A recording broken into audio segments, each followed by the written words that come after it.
certainly lots of value and lots of insight for you. So next on stage we're going to have a fireside chat between Ivan Borazin and a lady you've seen already before. It's always great to have people that actually want to come back to Shift every year. It's the second time she's here with us.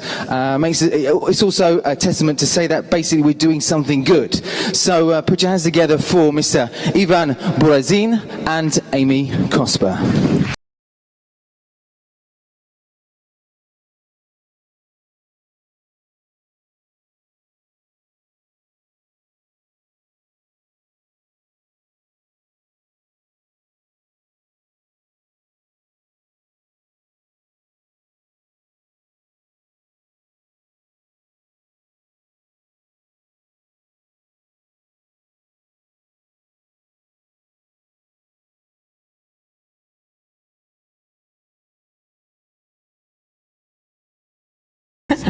Oh, mine is. Yours is. Thank you. Hello, everyone, again.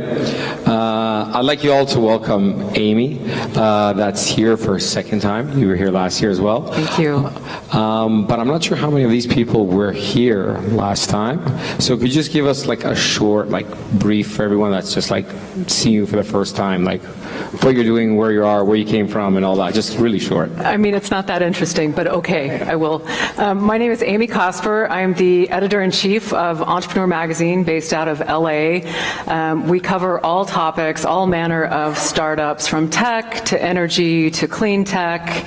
It's really the best job in the world. I mean, the greatest gift I've ever been given is the ability to work with people like you and entrepreneurs who are not only changing their own destiny, but changing cultures, changing economies, and really impacting the future. And so it's the best gig you can imagine. I mean, I get to meet with crazy people, I get to meet with, ex-cons, and I get to meet with, Silicon Valley psychopaths. Mm-hmm. So. Awesome. So we were here exactly 1 year ago talking. So what happened in the world of entrepreneurship, which is what your magazine covers, in the last 365 days since we last spoke? Well, I mean, I have to say, one of the most exciting things I'm seeing in entrepreneurship today is not just what's going on in Silicon Valley, not just what's going on in Boulder, not what's going on in crowdfunding, but really sort of the globalization and the expansion of an entrepreneurial footprint around the world. I mean, to me, that is the most exciting thing I'm watching right now, because I'm looking out at this, what you have done with this conference and the quality of content and the quality of startups is really a testament to what is going on in the world of entrepreneurship. Everybody wants a little bit of the magic. Everybody wants to be a part of something that was created where there was nothing before, which is truly the definition of entrepreneurship. Awesome. That was actually one of my later questions I was going to add on to, but I can sort of get to that. What do you see, especially since our person's traveling around, you've been here, you've been to other conferences around the world, what kind of hurdles do we sort of think, or do you perceive that we have here, in the region, not exactly this country, versus the U.S. where you're from? Well, I mean, we're cowboys out in the West, so we're sort of wired toward entrepreneurship. I mean, I would say, first of all, you have a lot of challenges in front of you, but none of them is insurmountable.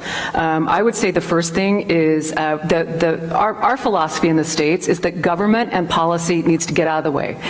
For us to truly create and to make something meaningful and lasting that will, carry on for many, many years, you gotta get the policymakers to the side. No offense to the 5 ministers of entrepreneurship that were on stage this morning, but it really is important to foster an environment where creativity and, a self-defined future is embraced. And I think that you guys have a culture that is very, very different than what we have in the States. But what you are doing here and why we write about this conference, why we attend this conference, is it is epically important what happens here for 2 days. Well, for 4 days, really, with all of the coaching and mentoring. Yeah. So those are some of the challenges. I mean, I think it's really just a mindset and a psychological perspection and perception of what entrepreneurship means. Because last year, do you remember when we were talking and you were telling me how, the older generations of Croatians really view entrepreneurship as mafia behavior, like the entrepreneurs are thugs. And so to get that the concept of good entrepreneurship to take hold, you got to get rid of like the taint that's on it. Yeah. So one question, first it's like a statement and a question. You guys are HQ'd out of LA. Yes. But you live in Denver. Yes. So Denver is like a relatively small city US wise. So first, like, why did you decide to do that? Like, why not stay in LA? Why did you decide to do it like in a smaller city? I moved out to LA. It's actually Irvine, which is in Southern California.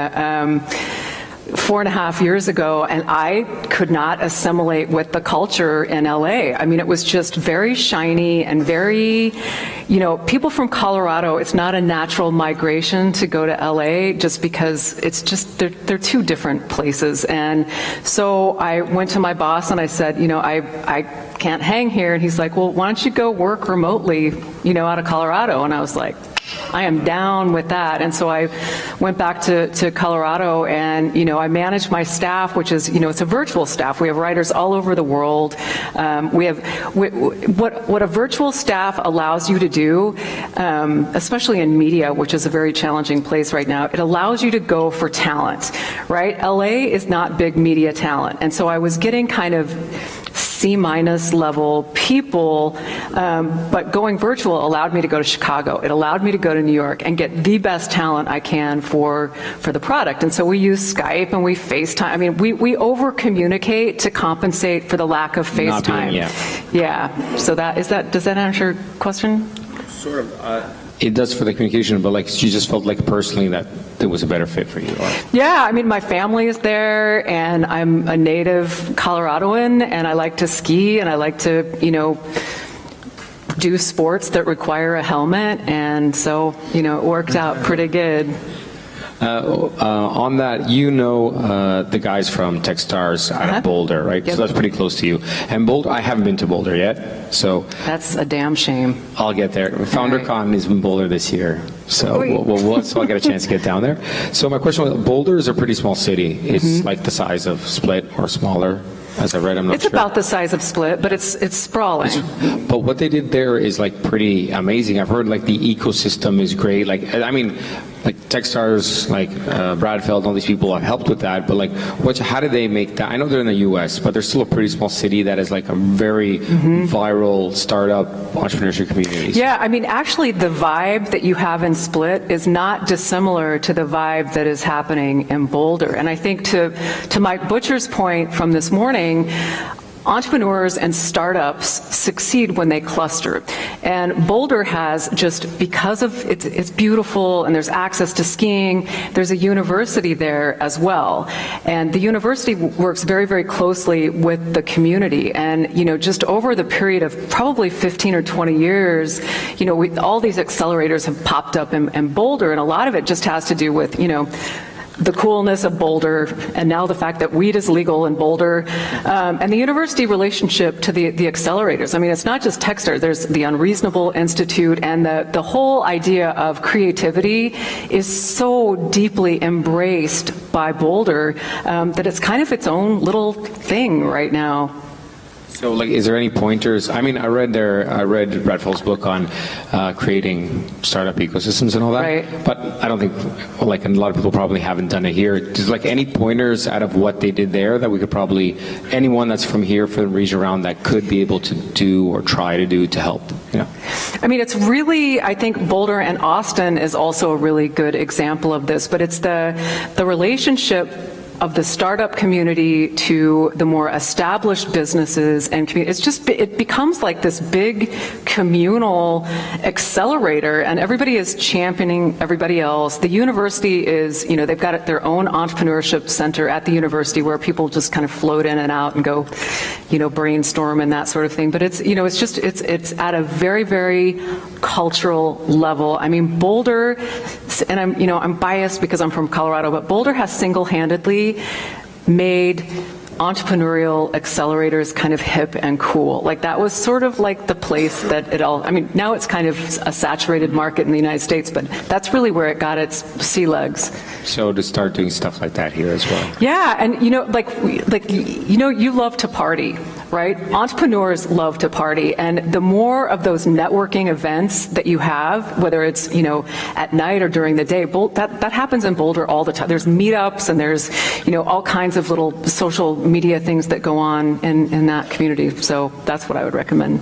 Well, that's what I found. Like when I travel abroad, especially the States, there's a whole serendipity effect that happens there. It's like you're just there, and then you randomly meet someone, and you randomly meet someone, and you get that there, but you don't get that here. Like the idea is, so I bring as many of you guys as I can, so like as many of them can get that serendipity with you. But it's not at scale. It's still just like 20 people per year that we bring in. So like I'm not sure how to how we can make I think it's a process, and it can't, it's not something that's going to happen overnight or in 4 years or even in 5 or 6 years. It's but what you have you had national media out front this morning, like that you have been able to create this vibe by using volunteers, by kind of taking a stone soup approach to this, tells me that there is a need for this here and probably in other places as well. It's a very, very exciting thing, and it flies in the face of reason, which is how all great ideas start. And, that's why we keep coming back, because you can feel it's a groundswell happening. Well, could you told me last night when we were talking, when it flies in the face of reason, could you repeat that today? It was a very cool What did I thing. say? I had jet lag, so. No, it was something like, that it flies in the face of reason because of 1, 2, 3, 4. There was 4 points you put in. Oh, for the conference. Yeah, for the conference. First of all, it's in Split, Croatia. Not a Boulder or an Austin. Your culture is different, like we were talking about. Like this would not surprise me if it was in, Madison, Wisconsin, or, Brooklyn, New York, but that it's, that it's surprising because culturally this is very, very new. With no money, you know what I mean? It just, the list just goes. I do know what it's like with no money. I know, I saw the pictures when you did have hair, so. But I think that, when you have a big idea and you stumble upon it, which is what happened here at Shift, and you are so passionate about it, and you are like an adrenaline junkie anyway, this is what happens. You have created I will stop blowing smoke up your skirt in just a second, but it's very, very special and it's very important. Thank you, but I was going for to get more general that it not be about us. Thank you for that. On your magazine covers, you usually have one entrepreneur, very often. First off, tell me in the last 12 months, which one was your favorite, best, whatever? And don't say Justin Kahn because he was here last year. No, they're all like my children. I love all of these covers. I know, 12 to be exact. Per year. Yeah, exactly. I can't pick a favorite. They're all in their own right spectacular humans and inspirational entrepreneurs and business people.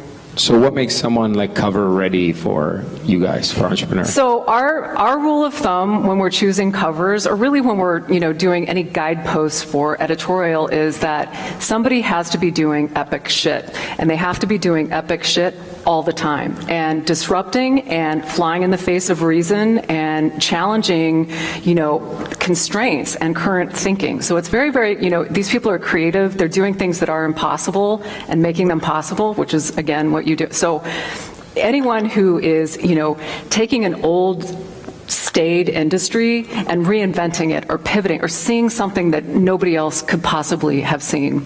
They're sort of, floaty rules, but Pardon? No, I'm just like saying, yeah, nodding my head. Yeah. And what are, like, you've talked to like a ton of these people, like what are some of the traits these people might like internally, like how do they get to the places they are? How do they become like insane? Like a lot of people here they're doing their stuff. Like what are those things that at least that you have perceived while talking to them? I mean, everybody is different, and all the traits of the different people we write about and cover are different, but there are some things that kind of connect these people, and one of them is just like this insatiable and clear vision of what it is. Like if you can state your business in 3 sentences or less, you are much more likely to succeed than if it takes you several pages to like get to the point. So there's that clarity of vision. There is the inability to take no for an answer. So when you get turned down by VCs or you don't win the competition, like you just keep going and you keep going and you keep going until your spirit is spent. But we've done stories on companies that have those traits and all of this, but arrogance is a company killer, and arrogance in leadership and arrogance in culture. So in order to really be sustainable, arrogance is something that has to be kicked to the curb all the time. So arrogance is out for Arrogance is just simply, I mean, we see it all the time, and you can hear it in certain leaderships and in certain cultures and businesses, but arrogance is it's a death knell.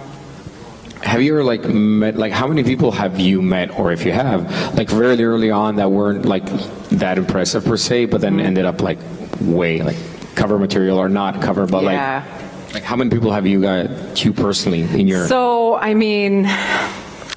And why do you think you were wrong? For the question is so you met someone and you thought he was he's not going to do anything, and then he made it really, really big. Yeah. And that you respect him now that he's big. So Yeah, there are a few of those. I met anyone. Uber guys. I met there were just some really big companies now with lots and lots of money that I first met, and I was like, well, that's stupid. That's never going to fly. So you take what we say, especially on the jury, with a grain of salt, because if you are passionate and if you have a compelling, problem-solving, revolutionary, radical idea, it doesn't matter what we say. I mean, honestly, I skipped out on a story about Uber, and that was not my best moment. Yeah. I mean, I can personally say, looking at the startups here, not the ones here, the ones last year and the year before, the ones that actually won, I thought were the least interesting. Really? So I'm really bad at that. I always get the wrong one. So, these ones are nah, no way. And it's they end up winning and going. So I'm also very, critical. I mean, get it wrong pretty much. About the Uber guys, so a lot of people say they're sort of not evil, but maybe, I don't know if arrogance is even the right word, but they're not very nice people, or at least in the media, they're not perceived as nice. Yeah, so I mean, and I think that in their defense, when you get to that level of success, people just turn on you, and the media reports go out, and it becomes very tabloid fodder. So I mean, I don't know. I missed out the opportunity. So you never got an interview after that? No, and when that door closed, it was closed. Did not open again. Oh. So. Yeah. So a lot of people got it wrong with Uber then. A lot of people, on the conferences and stuff, like investors and stuff like that, a lot of people are they don't want what they ended up. Yeah. What do you think that is? Just because of the car sharing, or do you think it was the guys, or?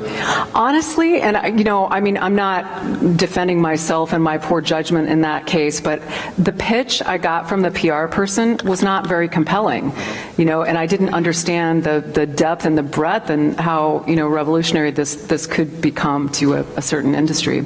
And it didn't sound sexy to me. And back at the time, during that time, we were only writing about, this super sexy stuff out of Silicon Valley. So, I don't know. So it was storytelling?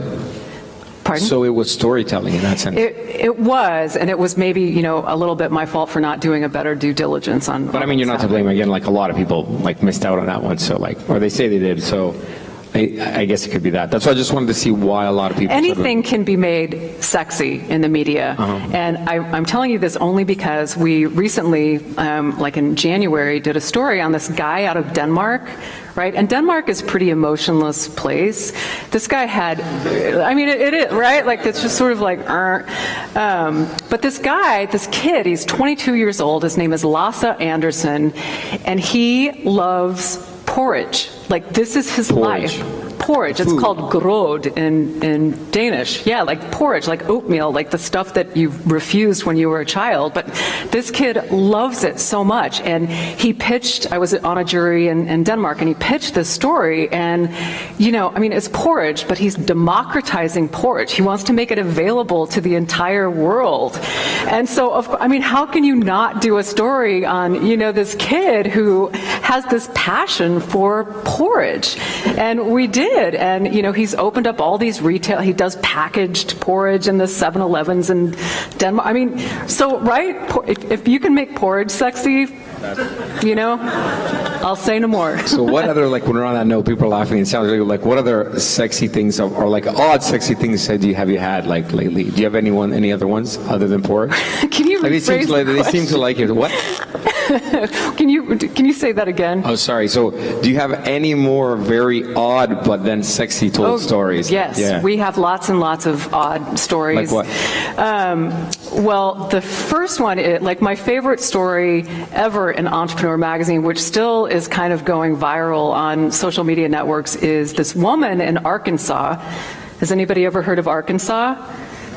Yeah, it's not Austin, yeah. Right? But very enterprising people in Arkansas, apparently. But this woman, she raised chickens, right? Like, she had chickens all over the place. Chickens are a big thing in the States these days. Why is that? Pardon? Why is that? Because everybody wants their own eggs local, like in your backyard. Okay. Yeah, and it's really normal bizarre. Around here. It's a little bit further away. You can get it.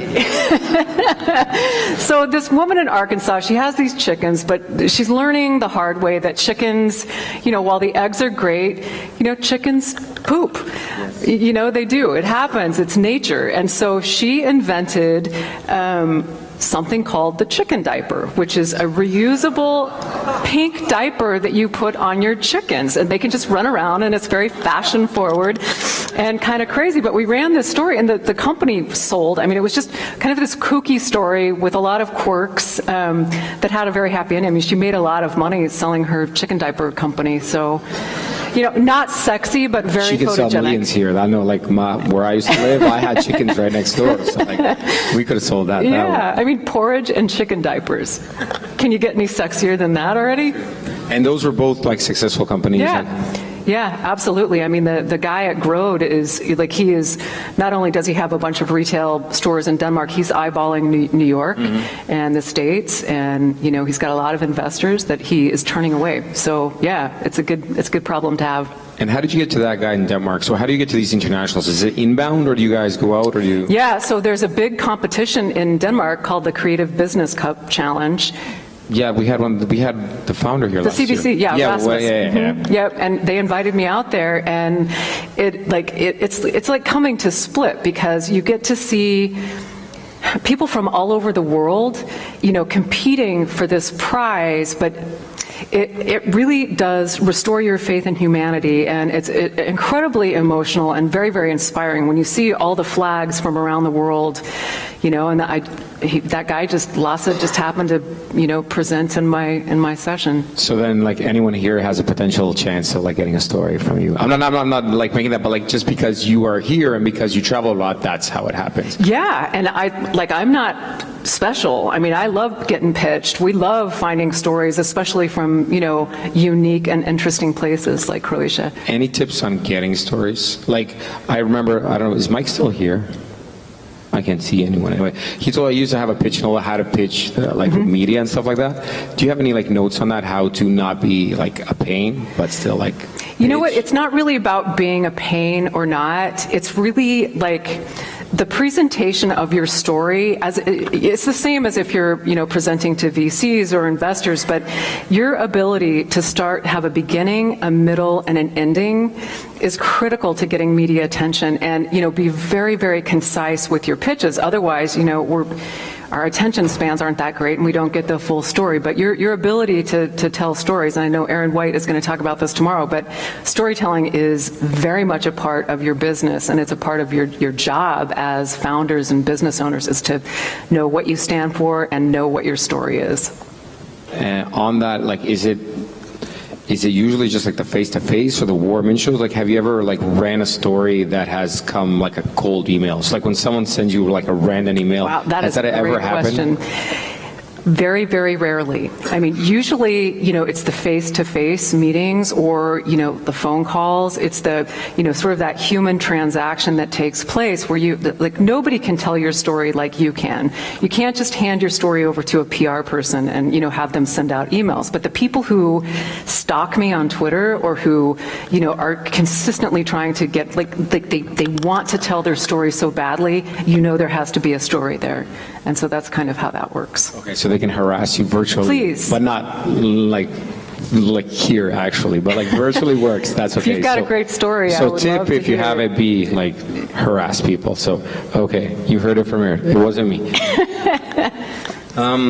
Most of the people here are working on startups, around startups and all that, and it's like an old saying, like everyone wants to be Silicon Valley, everyone's trying to be, like all our ministers, I know you didn't understand what they said, but it's like a lot of it, they're trying to get all this like startup success and all that. And I mean, I just read like yesterday, people were talking like, is startup a hype or not? And there's a lot of, like 1/5 of the American BDP is coming out of that was in creation, but anyway, it comes out of startups.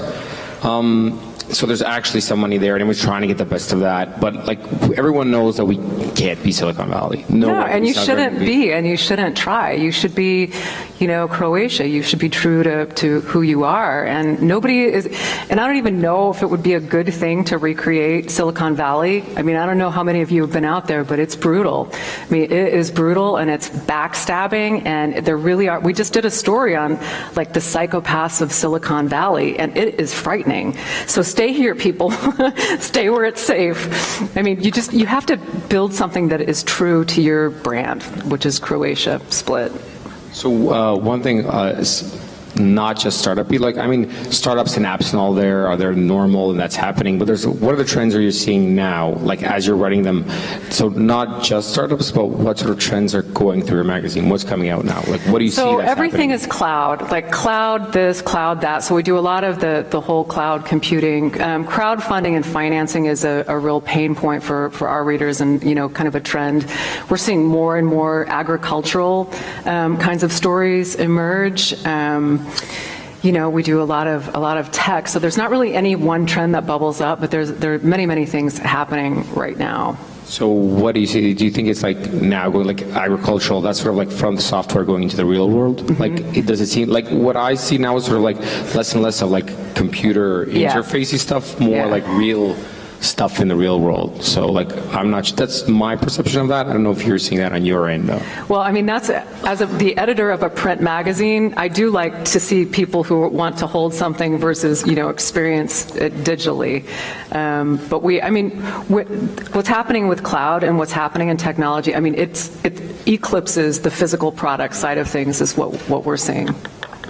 The next thing I sort of want to ask you is, why did you come back here? So like, why did you come back? So I know you came here last year, you saw all that, like you were very excited to, like when we talked, you were like very excited to come back. So like, what's the sort of reason you came back?